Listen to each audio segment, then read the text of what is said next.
je fais le poids. Je ne sais pas pour vous, moi, je fais le poids. J'aimerais vous poser 2 questions. Je vous propose de lever la main si la réponse est positive. Qui parmi vous a déjà voulu ou souhaite perdre du poids? Merci. Qui a déjà dit à quelqu'un « Tu trouves que j'ai grossi ?» Je vois que ça parle à d'autres personnes. Avant, ces questions-là, je me les posais tout le temps. Très longtemps, entre mon frigo et moi, c'était « je t'aime moi non plus ».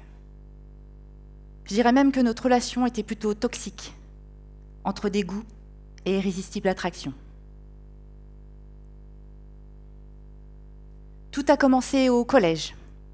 J'ai 12 ans, quand mon rapport à la nourriture change insidieusement sans prévenir. Des remarques des camarades, des publicités où pour être belle, il faut être mince. Alors je commence à me mettre au régime. Enfin, j'essaye.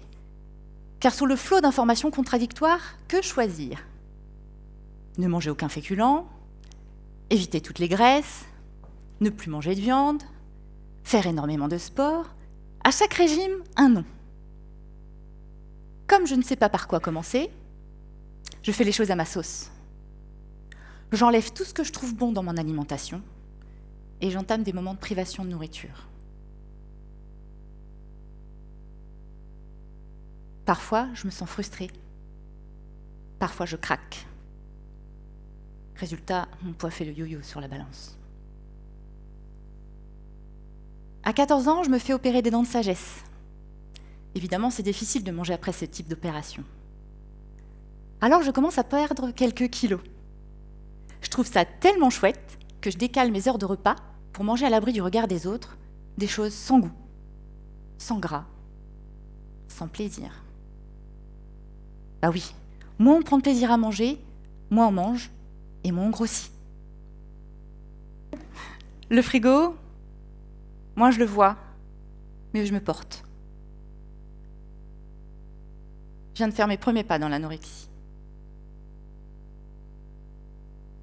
Mon entourage commence à s'en mêler. Ma mère me dit « Marion, arrête tes conneries et mange normalement. » Manger normalement?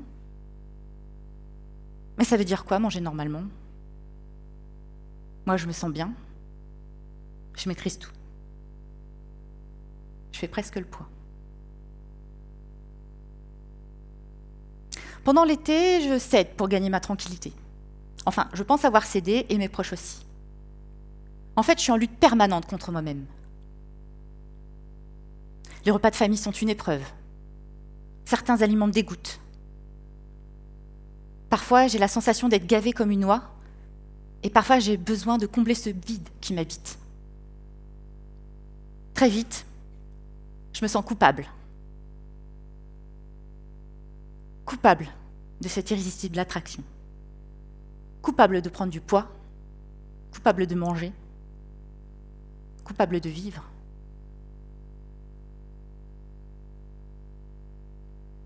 Je viens de perdre tous mes repères. Et c'est dans cet état d'esprit que j'aborde mon entrée au lycée. J'ai 15 ans. D'apparence, je suis joviale, mais derrière le masque social, je souffre. Personne ne remarque rien, mais je me sens pas bien dans mon corps.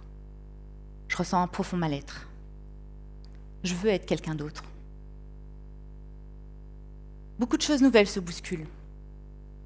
La pression du regard des autres, les premiers grands amours, les comparaisons physiques avec les autres filles du lycée. Je suis persuadée que pour réussir dans la vie, il faut être belle, donc mince. Je me pèse tous les jours, plusieurs fois par jour, et avec toujours le même constat d'insatisfaction. Je fais bien trop le poids. Je perds le contrôle. Je deviens capable d'avaler une quantité faramineuse de nourriture en un minimum de temps.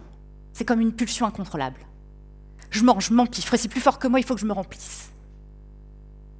Et puis l'espace d'un instant, il y a un moment d'apaisement. Je suis pleine. Plus rien ne pourra franchir le seuil de ma bouche. Mais je suis coupable. Coupable de cette irrésistible attraction. Je me déteste, j'ai envie de me faire mal, de crier. Alors pour effacer les traces, je me fais vomir. Je voudrais disparaître jusqu'à vouloir mourir. Mais un jour, ça ne suffit plus. Et dans un profond moment de désespoir, j'avale une boîte entière de somnifères. Et puis, soudain, un regret. Et si finalement je voulais qu'on me sauve? C'est dans cet élan que je contacte mon meilleur ami et il sait m'accompagner pour que l'on me prenne en charge. À cet instant, j'ai la sensation d'être spectatrice de moi-même. Il s'ensuit plusieurs jours à l'hôpital. Le médecin met des mots face à ma douleur. Boulimie vomitive. Mes proches me rendent visite. Ma mère et ma sœur s'inquiètent. Mon frère est en larmes. Mais ce qui me marque le plus, ce sont les mots de mon père. Tu sais, je t'aime. Quelle onde de choc. Je viens de comprendre que mes proches tiennent à moi et que je leur ai fait du mal. Je viens de saisir le poids des mots. C'est à ce moment-là que je prends conscience du combat que j'ai à mener. Et que la seule personne qui peut vraiment m'aider, c'est moi. Cette prise de conscience, c'est le déclic. Le premier pas pour reprendre le pouvoir sur ma vie. C'est presque 1 enfant sur 4, âgé de 6 à 18 ans, qui souffre de troubles alimentaires, selon une étude publiée en 2023 dans la revue JAMA Pediatrics. Presque 1 enfant sur 4, dont une majorité de filles. Mais ça ne touche pas que les enfants, pas que les adolescents et pas que les filles. Vous avez peut-être quelqu'un autour de vous qui est concerné. Sachez que leur offrir votre attention, votre présence bienveillante, votre écoute, exprimer vos sentiments, votre amour, c'est déjà beaucoup. On ne peut pas aider une personne qui ne le veut pas, mais on peut lui offrir un cadre sécurisant et l'accompagner dans sa prise de conscience. Ensuite, il n'y a pas de solution toute faite, et les choses ne se font pas du jour au lendemain. C'est un processus de plusieurs années pour réconcilier son cœur, son corps et sa tête. Quand on souffre de troubles alimentaires, on est comme 2 personnes distinctes et pas vraiment d'accord. On est esclave de ce comportement, on ne peut pas faire autrement. Mais on n'est pas fourni avec le mode d'emploi. Il faut donc s'apprivoiser pour récupérer son pouvoir. Oui, mais comment ? Ce qui m'a semblé primordial pour sortir de cette addiction, c'est d'associer sensations et émotions autour d'une pratique. Par exemple le jardinage, le théâtre, ou bien d'autres encore. Une pratique que l'on aime et qui sollicite tous nos sens. Contre toute attente, pour ma part, c'est la cuisine qui m'a réconciliée avec mon corps et mon assiette. Mais alors pourquoi c'est si important cette histoire de sensations et d'émotions ? L'éveil de ses sens et l'écoute de ses sensations permet progressivement de reprendre sa place. Une jolie assiette, un plat qui sent bon, des bruits de cuisson, la texture d'une pâte que l'on malaxe dans ses mains, le goût épicé dans sa bouche. On redécouvre des ingrédients que l'on avait bannis. On devient un explorateur des goûts, un voyageur culinaire. C'est un nouveau terrain de jeu, un lieu d'expression, un espace de perception et de créativité. En mangeant chaque aliment comme si c'était la première fois, on a tout simplement l'impression de réapprendre à manger. C'est l'éveil des papilles. On écoute ce que notre corps a à nous dire. On tisse un lien fort avec lui. Est-ce que l'on mange parce que l'on a faim ou parce que c'est l'heure ? Comment notre corps nous dit que nous n'avons plus faim ? On reprend le contrôle en sortant du pilotage automatique. Ce serait mentir de dire que l'on est à 100% guéri. Mais on se sent plus apaisé, plus en capacité de se comprendre. Et les crises de compulsion alimentaire s'espacent de plus en plus. En poursuivant l'investigation, on remarque que se réapproprier ses sensations réouvre la porte à ses émotions. Par exemple, une odeur précise peut amener à une émotion précise. Pour moi, l'odeur des sablés qui cuisent au four évoque la joie. Cela me ramène à un souvenir heureux de mon enfance en lien avec ma maman. Avez-vous aussi votre Madeleine ? Est-ce que vous l'avez identifiée ? Est-ce qu'il y a une odeur qui vous ramène à une émotion heureuse ?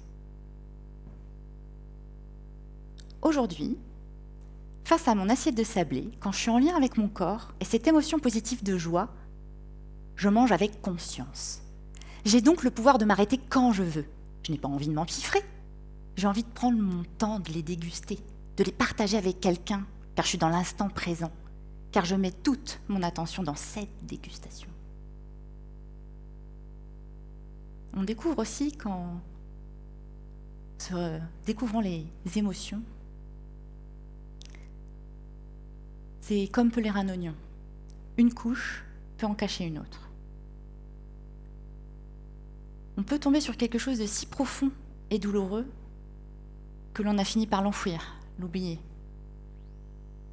C'est la racine, l'origine. Moi, ça m'a permis de comprendre que mes désordres alimentaires n'étaient pas uniquement liés à une histoire de poids. Je viens d'évoquer les sensations qui réouvrent la porte aux émotions. Mais ça fonctionne aussi dans l'autre sens.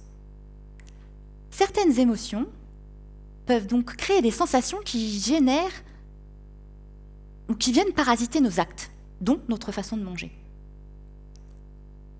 Prenons le temps de faire un arrêt sur image sur les principales émotions. Pour moi, avec la peur, j'ai l'estomac noué et je n'ai pas faim. Avec la colère, je ne prends aucun plaisir à manger et je digère très mal. Avec la joie, je suis détendue et j'ai envie de me faire plaisir en mangeant des choses qui me font du bien.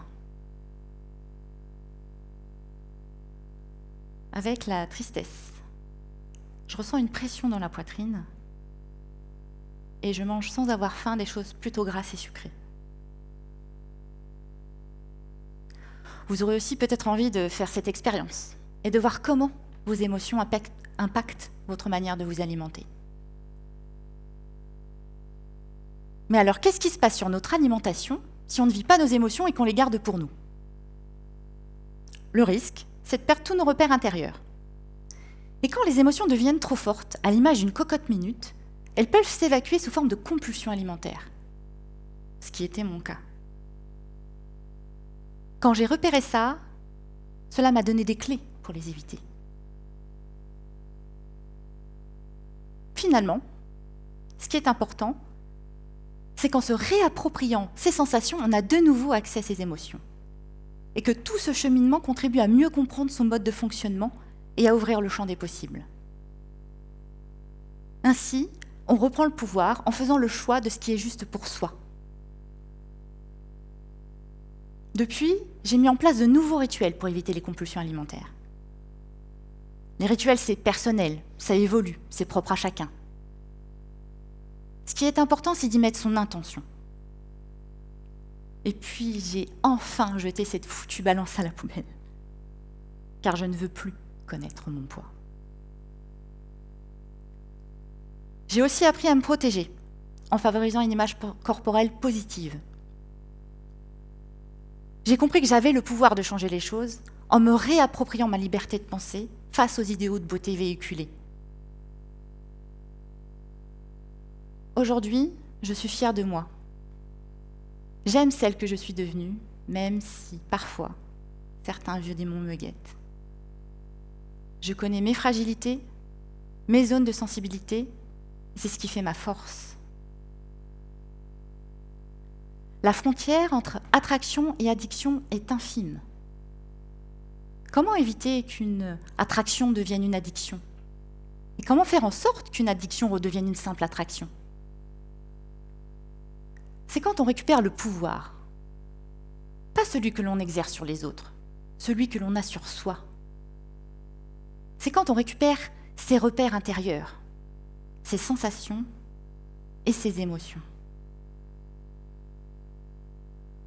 Alors qui décide si on fait le pot ou non?